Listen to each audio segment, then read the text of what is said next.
So today's session, we're going to be focusing on, Marthyn and I thought it'd be a cool idea to focus on like studio stuff. So preparing for studio, maybe some ideas in the studio, microphones, mic placement, stuff like that.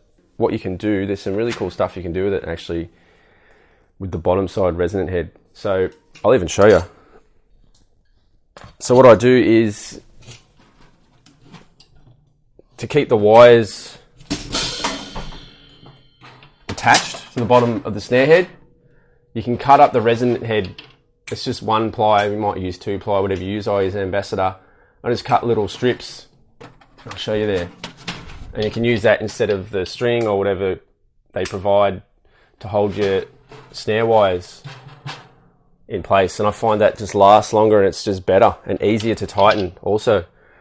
Another cool little trick which I learned recently is you can cut little squares out of the resonant head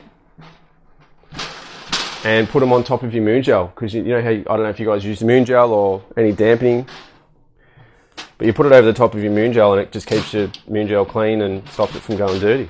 So a couple little nerdy tricks there. So Dante, hey man, how you doing? Thanks for your question. What are some tips you would give someone trying to be more creative in an extreme genre such as death metal? I try to be more creative with my band, but I find it hard to do without losing some of the intensity. Cool, yeah, this is something, I guess, you know, it's cool you're thinking about that, because I'm kind of all about this is, you know, I guess death metal is known to be like that stuff. Snare tom.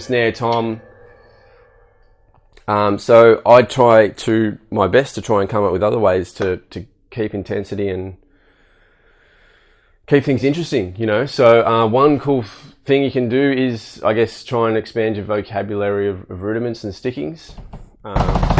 So, for example, there's a record I'm working on at the moment, which is Vipasi's second record, where we programmed some drums in there. It was just a standard kind of bomb blast, but I've trying some stickings in there. So for example, instead of this,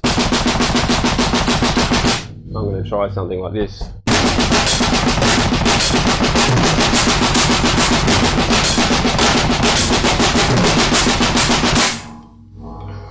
So it sounds a little bit, I don't know, obscure-y, but kind of fits, sounds cool.